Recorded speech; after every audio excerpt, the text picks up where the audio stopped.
Assalamualaikum warahmatullahi wabarakatuh. Waalaikumsalam warahmatullahi wabarakatuh. Perkenalkan, nama saya Yudhitiana, mahasiswa PPG Darjat, kategori 2 tahun 2022. Di sini saya akan melaksanakan wawancara untuk mengisi LK eksplorasi penyebab masalah bersama Bapak Santoro.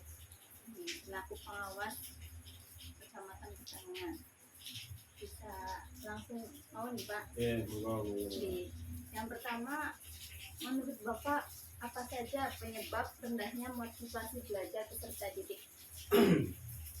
Penyebab rendahnya motivasi belajar peserta didik ya, ini biasanya untuk saat ini itu dengan banyaknya pengaruh daripada sering bermain gadget.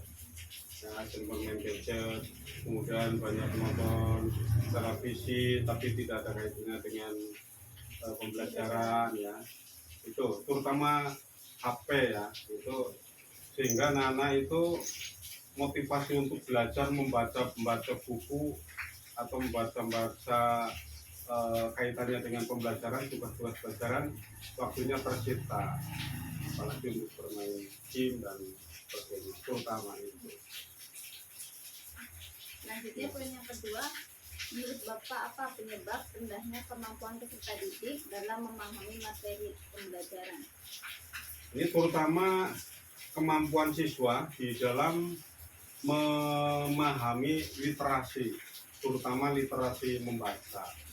Nah, literasi membaca ini kaitannya dengan pemahaman, tidak hanya sekedar membaca, tapi siswa harus mampu mengetahui apa maksud bacaan yang ia baca. Selagi dia tidak menguasai literasi membaca, khususnya ya di samping literasi numerik atau literasi matematika, itu penyebab rendah. Apalagi di Indonesia ini kan penguasaan dalam literasi membaca, literasi numerik ini sangat rendah. Jadi ini jangan dibiasakan. Jadi guru itu harus berupaya untuk meningkatkan pemahaman tentang literasi membaca dan literasi menulis maupun literasi matematika. Selanjutnya poin yang ketiga, menurut Bapak apa penyebab kurangnya komunikasi antara guru dengan orang tua? Penyebab rendahnya komunikasi antara guru dengan orang tua.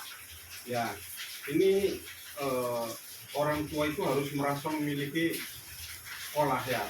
Jadi sekolah itu bukan milik guru, milik siswa saja, tapi orang tua itu harus merasa memiliki, bahwa maju mundurnya sekolah itu ditentukan juga oleh peran serta orang tua selaku masyarakat, peran serta orang tua yang siswa didiknya ada di situ, maupun masyarakat sekitar yang walaupun anaknya tidak ada sekolah di situ, tapi juga harus merasa memiliki sekolah itu, merasa untuk ikut andil di dalam memajukan sekolah. Kemudian harus terjalin komunikasi antara guru dengan orang tua, sering mengadakan dialog, sering mengadakan pertemuan-pertemuan. Siswa diundang. Menurut Bapak apa penyebab guru belum mengoptimalkan metode pembelajaran? Guru belum mengoptimalkan metode pembelajaran. Pertama harus memahami dulu apa itu pentingnya menggunakan metode pembelajaran yang bervariasi. Jadi selama ini sebagian besar ya masih tersita dengan pembelajaran yang berpusat pada guru. Jadi metodenya yang sama, atau demokrasi. Padahal metode pembelajaran yang lain itu seperti diskusi, problem based learning, project, ya, untuk pembelajaran berbasis project itu perlu dilaksanakan juga. Jadi berbagai metode harus dilaksanakan di dalam melakukan pembelajaran.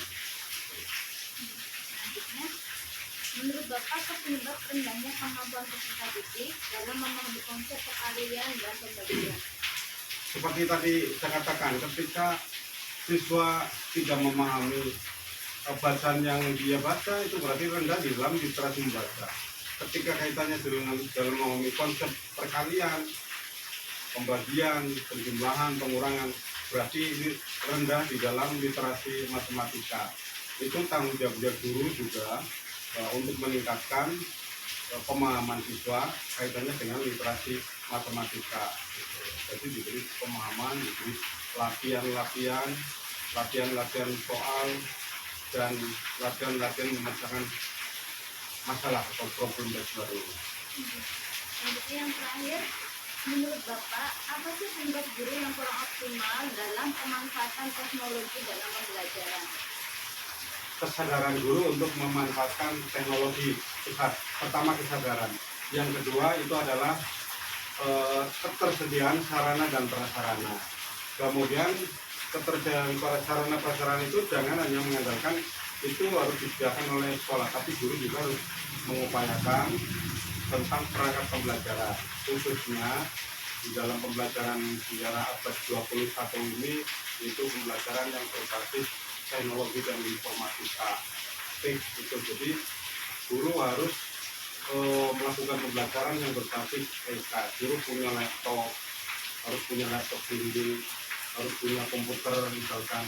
Jadi laptop itu seperti petani harus punya sangkul.